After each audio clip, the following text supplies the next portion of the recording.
오늘 행복한 동행에서는요, 1644년에 설립되어 한국에 복음을 전하기 위해 선교사를 파송해 주었던 고마운 교회, 바로 영국 웨일즈에 위치하고 있는 하노버 교회의 담임을 맡고 계시는 유재현 목사님과 전영숙 사모님을 초대하였습니다.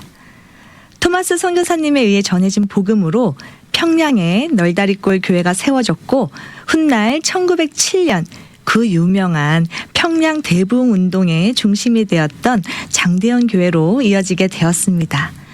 이렇게 한국 기독교 역사와 부흥의 씨앗 같은 곳, 바로 웨일즈의 하노버 교회 유재현 담임 목사님과 전영숙 사모님 모시고 말씀 나눠보도록 하겠습니다. 안녕하세요. 안녕하세요. 안녕하세요. 반갑습니다. 반갑습니다. 정말 오늘 준비하면서 굉장히 가슴이 뛰었습니다. 이렇게 역사가 깊은 곳, 그리고 우리에겐 참 인연이 귀한 곳인데요. 우선 교회 이야기 이전에 앞서서 듣고 계신 청취자분들께 우리 목사님부터 인사와 소개 부탁드리겠습니다.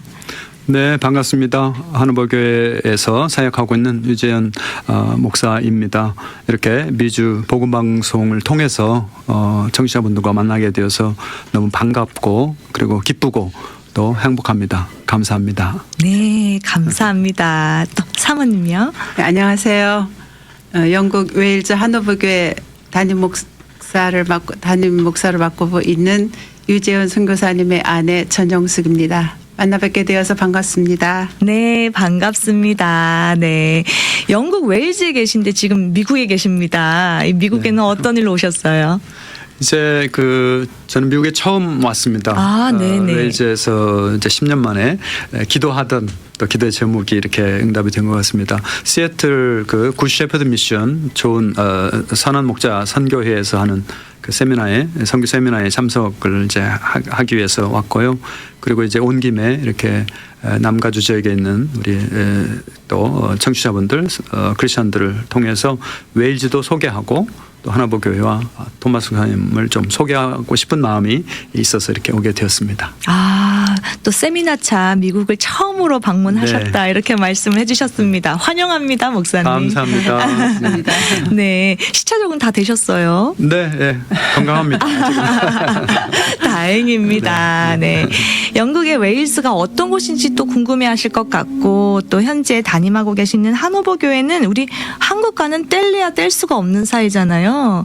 듣고 계신 분들 중에는 하노버 교회가 왜 이렇게 생각하시는 분들도 계실 것 같은데 소개해 주시면 좋을 것 같습니다. 네, 웨일즈는 제가 알기로도 평생 이제 가봐야 될 여행지 10대 베스트 10대 장소 중에 하나라고 해요. 네. 그만큼 아름답고 천연 자원들 또 산과 들, 또 물, 강 굉장히 아름다운 자원을 가지고 있고요.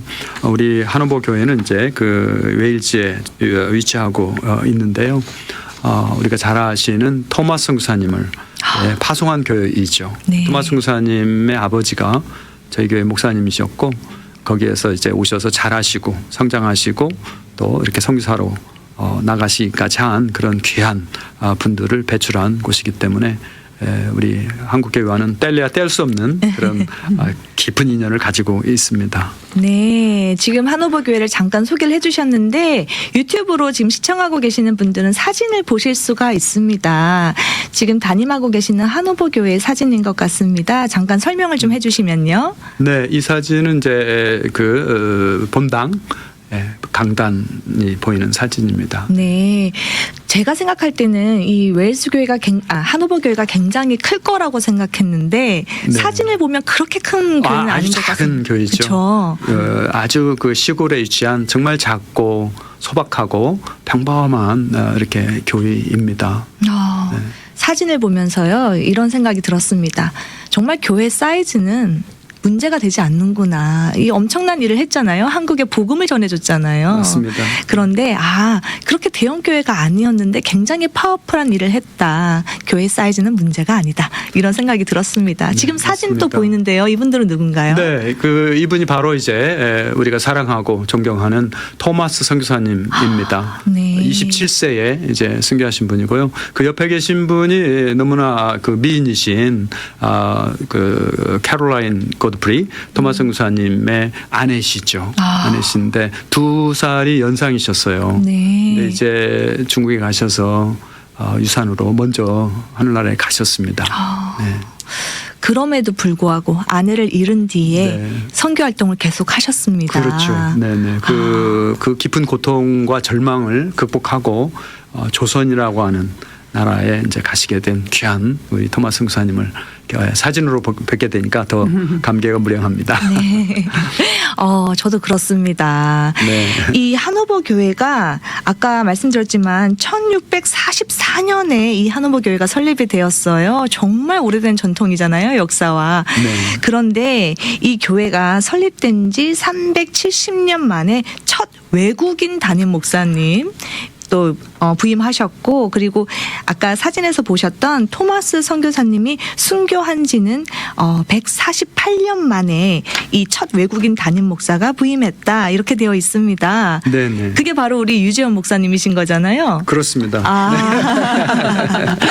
이 하노버 교회와는 어떻게 연결이 되신 건가요? 네, 저희들이 이제 먼저 2000년도에 이제 모로코로 선교사로 나갔습니다. 이제 그때 당시에 이제 웨일즈에서 선교 훈련을 받고 이제 모로코로 아우리치를 가는 길에 이제 콜링을 받고 모로코 가게 됐습니다. 그러면서 이제 자연스럽게 웨일즈가 저희들에게는 굉장히 어떤 영적인 고향처럼 느껴졌고요. 안식년을 이제 웨일즈에서 하게 됐습니다. 그때 당시 안식년 하면서 웨일즈 교회들을 이제 탐방하고 순방하면서 이제 보게 됐는데, 그때도 이미 2004년 무렵이었는데요. 선교지가 되어 있는 것을 발견했습니다. 교회들이 이제 건물이 있어도 본당에서 예배를 못 드렸습니다. 작은 기도실 같은 데서 예배를 드리고 계셨어요. 네. 그 유지비가 안 되고 사람도 없고 겨울이면 굉장히 또 추워서 예배를 못 드리고 쉬기도 하고, 그래서 봄이 되면 그때야 다시 예배 드리고, 이런 정말 눈물겨운 그런 교회 현실들을 보게 되면서 저희들이 이제 기도를 하기 시작했습니다. 웨일즈도 선교지구나. 그래서 모로코에 있으면서 계속 기도해 왔고요. 모로코는 이제 이슬람적이기 때문에 여러 가지 이제 또 7년마다 뭐 10년마다 이렇게 박해들이 있어요. 그래서 선교사들이 이제 추방도 당하기도 하고 자진해서 미리 철수도 하기도 하고 이제 그런 상황이었는데, 저희들이 기도하면서 두 번째 선교지로 이제 웨일즈로 옮겨서 영국 교단 하노버 교회가 속했던 그 유나이티드 리폼 처치 연합 개혁 교단 그 교회에 이제 지원을 해서 또 이제 웨일즈 하노버 교회까지 이제 가게 됐습니다. 하나님께서 마음을 주시자마자 바로 기도하시고 네. 그리고 콜링을 받자 바로 순종을 하신 것 같습니다. 10년을 준비했던 것 같습니다. 네네. 2004년에서 네, 14년까지. 14년까지. 말씀을 들으면서 한편으로는 좀 마음이 아파요. 사실 그 옛날에 그 한국이라는 정말 알려지지 않은 무명의 그 작은 나라로 선교사를 파송한 만큼 복음에 대한 열정적이었던 그 나라가 지금은 역선교지가 되어 있다, 이렇게 그렇습니다. 말씀을 해주셨어요. 네, 참 그렇습니다. 마음이 아픕니다. 네. 그래서 이제 유지비도 잘 낼 수가 없기 때문에 작은 기도실에 모여서 예배를 드릴 지경에 놓여 있다, 이렇게 말씀을 해주셨는데요. 네네. 그래서 하노버 교회 담임을 딱 맡게 되셨어요. 그때 심정이 어땠는지 제가 사모님께 한번 여쭤볼까요? 글쎄요, 저희가 그 선교사로 이렇게 헌신해서 아프리카를 가서 거기서는 교회 목회를 하는 게 아니고 현지인들 만나서 우정 선교라고 해서 이제 친구들 만나서 교제하고 식사 초대해서 같이 나누고 이제 이런 일을 했는데, 이제 영국으로 대륙을 바꾸는 거잖아요. 네네. 아프리카에서 유럽으로. 네. 그러면서 또 이제 담임 목회를 하게 되어서 더구나 이제 하노버 교회 하게 되니까 이제 감동이고, 또 생각해 보면 자랑이죠. 큰 자랑이고. 맞습니다. 그런데 과연 제가 잘 해낼 수 있을까? 더구나 또 이제 언어가, 제가 아프리카에 있을 때는 불어를 배웠거든요. 네네.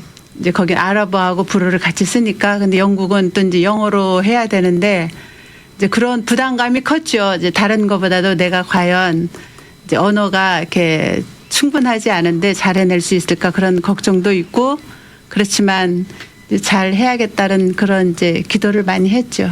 그렇게 해서 오늘날까지 오고 있습니다. 저는요 이런 이야기를 들을 때마다요. 네. 참 선교사님들 참 대단하시다 이런 생각합니다. 사실 우리는요 살고 있는 지역에서 집을 옮기는 거 이사만 해도요 머리가 아프거든요. 그렇죠. 새로운 지역에 가서 또 적응해야지, 친구 사귀어야지, 커뮤니티를 또 들어가야지 쉽지 않은데 네. 하물며 나라에서 나라, 아까 말씀하신 대륙에서 대륙으로 옮기잖아요. 네. 언어도 바뀌어야 되죠. 그렇죠. 문화도 바뀌어야 되죠. 적응할 게 하나부터 열까지 참 많은데 그거를 해내고 계십니다. 그러면서 그 귀한 복음도 전하고 계시잖아요. 정말 우리 선교사님들께 좀 화이팅의 박수를 좀 한번 쳐드려야 될 것 같습니다. 감사합니다. 화이팅. 네, 하나님의 은혜가 놀라운 것 같아요. 아멘, 아멘입니다. 자, 토마스 선교사님이 한국에 오시게 된 여정을 한번 조금 짚어보고 싶어요. 토마스 선교사님 아버님이 이 하노버 교회 담임 목사님이셨다고 제가 알고 있거든요. 네, 그렇습니다. 저희 교회의 역사가 이제 380년이죠, 올해까지. 근데 이제 토마스 선교사님 아버님이 이름도 같습니다. 중간 이름은 빼고 로버트 토머스, 로버트 윌리엄 토머스 가운데 이름만 다르죠. 로버트 조메인 토머스는 아들 선교사님이시고요.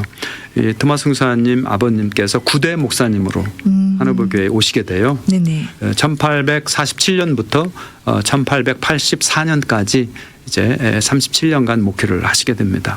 토마스 선교사님은 그때 당시 이제 9살 때 아버지를 따라서 이 웨일즈 하노버 교회에 오셔서 성장을 하게 되죠. 초등학교, 중고등학교를 이제 하노버 교회에서 자라고 이제 배우고 성장을 이제 하게 됐습니다. 네. 그리고 당시에 이제 그 웨일즈에는 부흥이 큰 역사가 있는데요. 세 번에 걸친 큰 부흥이 있었습니다. 네네. 1700년대, 1800년대, 1904년, 100년마다 어마어마한 놀라운 부흥이 있었습니다. 그래서 우리가 지금도 웨일즈를 부흥의 땅이다 이렇게 부릅니다. 맞습니다. 그래서 세계적으로 웨일즈는 부흥의 고향, 원산지라고 이렇게 표현하죠. 네. 그래서 토마스 선교사님의 20대에 2차 부흥운동이 거대한 물결처럼 물줄기가 있었던 시절이죠. 그래서 당시 청년들, 크리스천들은 선교가 의무처럼 고백합니다.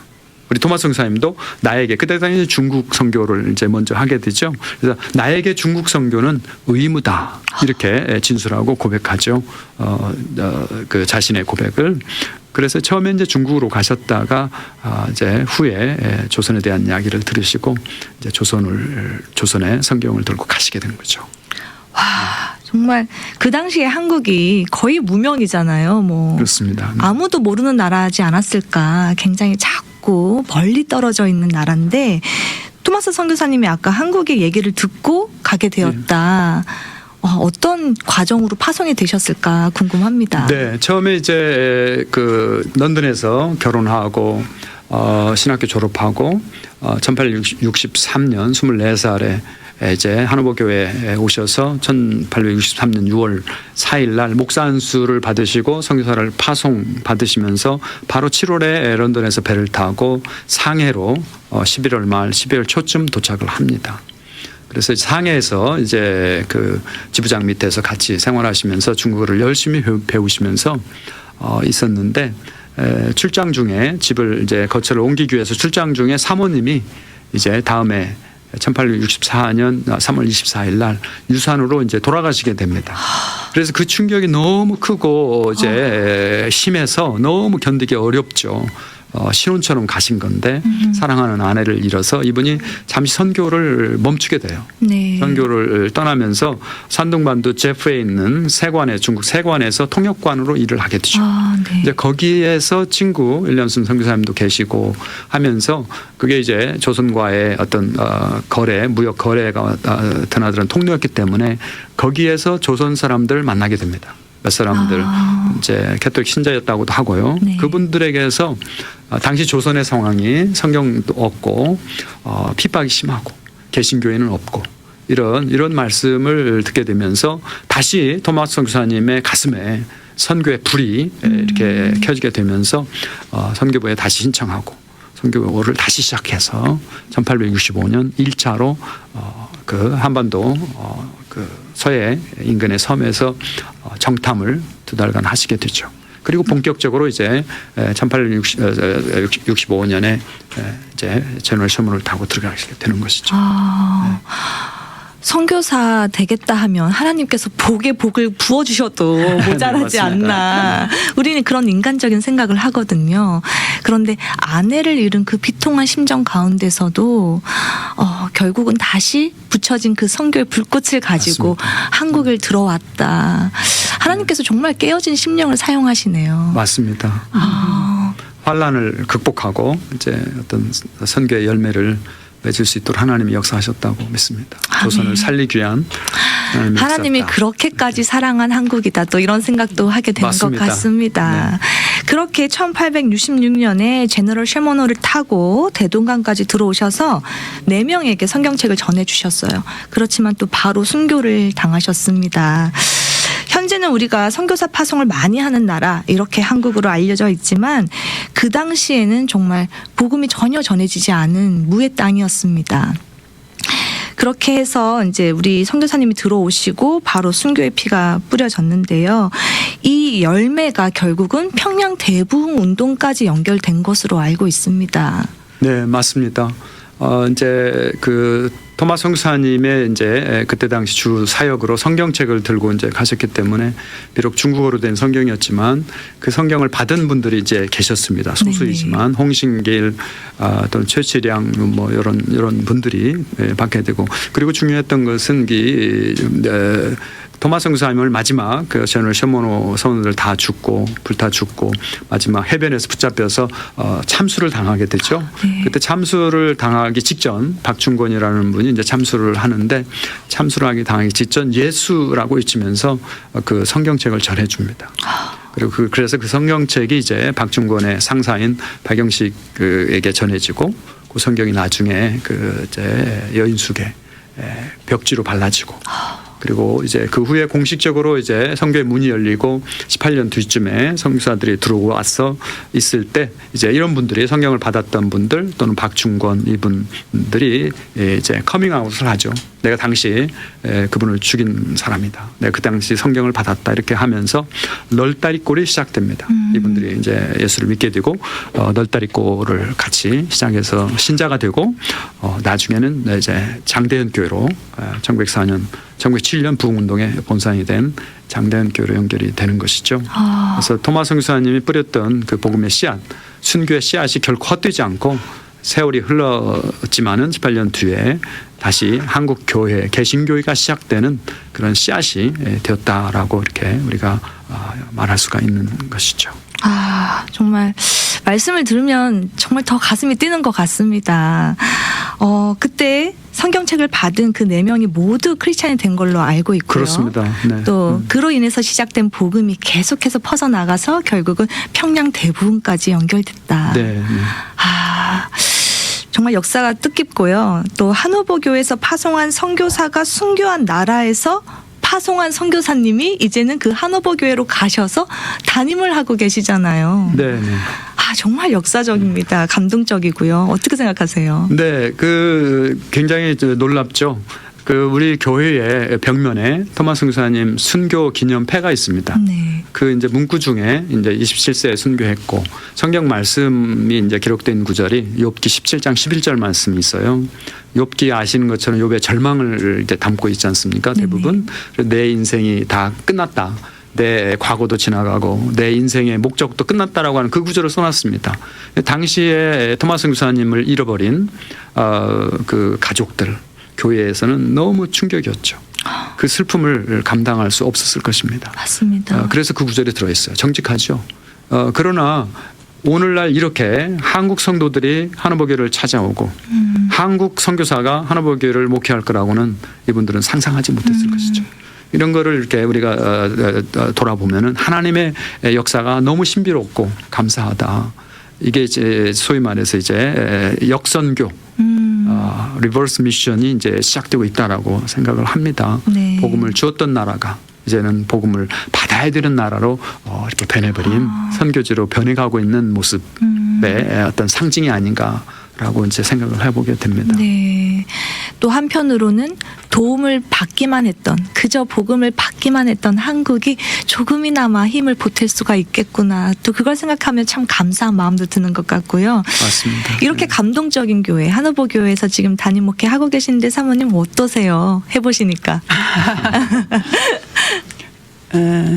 글쎄요. 네, 사실 저희가 그 한우보 교회를 갔을 때는 그 영국 교회 수많은 교회들 중에 하나를 이제 목회를 하게 됐다라는 생각이 컸어요. 저한테는. 네네. 근데 가서 보니까 이제 한국 분들이 많이 방문하시거든요. 저희 교회를. 그러니까 오시는 분들마다 또 많은 사연들이 있으세요. 네. 일평생 이 교회를 오고 싶어서 기도했다는 분도 계시고 또 결혼하고서 이렇게 바로 신혼여행을 저희 교회로 오시는 분도 계시고 하여간 이렇게 방문하시는 분들마다 많은 사연들을 안고 계신데 그러는 걸 보면서 저가 이제 오히려 더 내가 머물고 있는 한호부 교회가 우리 한국 분들에게는 많은 정신적인 의미를 부여하는 곳이구나 있으면서 더 이제 그걸 알게 되는 것 같더라고요. 네네. 그래서 이제 저 스스로가 너무나 감사하죠. 하나님께 이렇게 제가 이 교회에서 하고 목회를 돕고 있다는 사실이 감사하고 참 열심히 잘해야 되겠다라는 이런 책임감을 더 느끼게 되는 것 같아요. 있으면서. 감사한 마음이 들고 또 앞으로 잘해야겠다 이렇게 생각이 든다라고 말씀해 주셨지만 네. 사실 그곳에서 우리한테는 참 특별한 뜻이 있고 감동이 있는 교회지만 또 어떻게 보면 목회하는 입장에서는 규모가 작고 어르신들이 많고 성도가 많지 않은 교회를 담임하고 계시잖아요. 네. 또 그 안에 얼마나 또 힘들고 어려운 여건들이 많겠습니까? 그렇죠. 네, 맞습니다. 그럼에도 불구하고 그 자리를 지켜주시고 지금까지 열심히 목회를 해주셔서 또 감사한 마음이 드는 것 같습니다. 우리 목사님은 어떠세요? 네, 그 사실 저희가 이제 복음을 받은 나라잖아요. 네네. 토마스 선교사의 순교 피부림으로 인해서 조선에 복음이 들어오고 조선을 살리게 되고 저 자신도 우리 한국 성도들이 그 열매이죠. 이제 그런 어떤 감동 속에서 다시 우리가 웨일즈에 와서 그분을 파송한 교회에서 이렇게 섬긴다고 하는 것은 말로 표현할 수 없는 어떤 기쁨이고 감동이고 또 하나님께 감사함이죠. 그래서 이제 빚진 그 복음에 빚을 갚는다는 그런 또 마음이 있는 거죠. 네. 스스로에게도 있고 우리 한국 성도님들도 찾아오면서 그런 마음들을 같이 표현해 주시고 나는 빚진 자다. 내가 여기에서 아무리 땀을 흘리고 수고하고 고생한들 그 목숨을 바친 그 헌신에 비유할 수가 있겠는가 이제 그런 마음을 가지고 있습니다. 네. 맞습니다. 맞습니다. 우리 모두가 지금 복음의 빚진 자인 것 같습니다. 맞습니다. 그때 그분의 그 선교, 복음 또 우리에게 오시지 않았다면은 지금 이 자리는 없는 것 같습니다. 네. 그래서 웨일즈에서는 그렇게 표현합니다. 웨일즈 한 청년이 27살 청년이 조선이라고 하는 한 민족을 구했다, 살렸다 이렇게 이제 표현하죠. 맞습니다. 그래서 이제 그 청년이 바로 한우보 교회에서 이렇게 파송된 잘한 청년이고, 그래서 우리 성도들, 한국 성도들이 많이 찾아오시고요, 놀라운 감동과 그 전율을 느낄 정도로 하나님의 영감을 이제 계속해서 받고 있는 곳이 이제 한우보 교회라고 생각을 하고요. 그래서 한국 성도들이 실제로 이렇게 고백을 합니다. 한우보 교회는 한국 성도들에게는 영적인 어머니, 고향과 같은 교회고 영적인 예루살렘과 같은 곳이다라고 말씀하시는 것이 결코 과장이 아니라고 저는 확신합니다. 네, 저도 그렇게 생각합니다. 네, 영적인 예루살렘 이런 표현 해주셨습니다. 그런데 현재 좀 유럽이 또 힘들잖아요. 많이 맞습니다. 힘든 처지에 있는데요. 그런 유럽을 보면서 참 어려운 교회가 많다고 제가 들었습니다. 어떤가요? 네, 그 유럽이 이제 서두에 말씀드린 것처럼 선교지가 됐습니다. 그래서 복음이 다시 필요한, 그래서 유럽 재복음화 이런 말씀이 있고요. 역선교로 이제 그 지역이 되었다, 역선교 지역이 되었다 이렇게 표현하고요.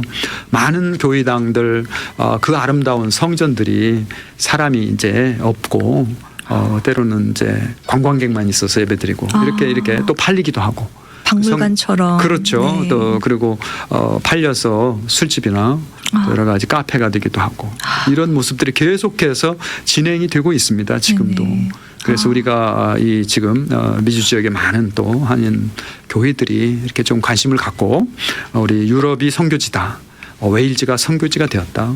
나에게 복음을 준 그곳이 이제 다시 복음이 필요하다라고 하는 그런 절박함이 좀 이렇게 전해졌으면 좋겠습니다. 아멘입니다. 물론 유럽이요. 그들의 선조가 또 정말 믿음 생활을 열심히 했고 그들로 인해서 또 부흥이 시작되었기 때문에 그들의 믿음의 뿌리는 물론 튼튼하다고 저는 생각합니다. 그런데 현재 지금 좀 어려운 상황이 있으니까 복음에 빚진 우리가 이제는 조금 손을 거들어서 또 그 빚을 갚을 때가 아닌가 이렇게 말씀을 해주신 것 같습니다. 맞습니다. 두 분 모시고 말씀을 나누다 보니까요. 시간이 다 됐습니다. 마지막으로 듣고 계신 우리 청취자분들께 우리 목사님 주시고픈 메시지 주시고 마무리 짓겠습니다. 네, 저는 이제 꼭 우리 청취자분들에게 말씀드리고 싶어요. 내 인생의 버킷리스트 중에 웨일즈 방문 또 하노버 교회 방문 유럽 선교지 출입을 하나 좀 올려놓으셨으면 좋겠습니다. 그리고 저희들 하노버 교회를 기억해 주시면서 웨일즈 부흥을 위한 하노버 교회가 다시 한번 영적인 우물이 되게 해달라고 함께 기도해 주시면 고맙겠습니다. 네, 우리 사모님도 마지막 인사 부탁드릴게요. 네, 여러분들 이렇게 짧은 시간이지만 이렇게 만나 뵙고 함께 대화 나누게 돼서 너무나 감사하고요. 또 여러분들 이제 앞으로 유럽에 관심 가져주시고 또 혹시 영국에 오시면 저희 하노버 교회 방문해 주시면 아주 반가운 만남이 될 것 같습니다. 반가웠습니다. 네, 감사합니다. 우리가 영국에 가면은 반드시 웨일즈에 있는 하노버 교회는 꼭 방문하는 걸로 약속을 해야 될 것 같습니다. 아멘. 오늘은요, 한국의 토마스 선교사님을 파송해서 우리에게 귀한 복음을 전해준 하노버 교회 유재현 목사님과 전영숙 사모님 함께했습니다. 토마스 선교사님의 순교의 피가 뿌려진 땅에서 그가 전해준 복음을 듣고 우리는 구원을 선물로 받았습니다. 복음에 빚진 우리가 이제는 기도로, 선교로 그 복음을 갚을 때인 것 같습니다. 복음의 빚을 갚는 그 귀한 일에 우리 청취자분들 모두 동참해 주시길 바라면서요. 오늘 인터뷰는 여기서 마무리하도록 하겠습니다. 앞으로도 그 부흥의 열매가 계속 맺힐 수 있기를 바라면서 목회 사역 응원하겠습니다. 오늘 함께해 주셔서 감사합니다. 감사합니다. 감사합니다.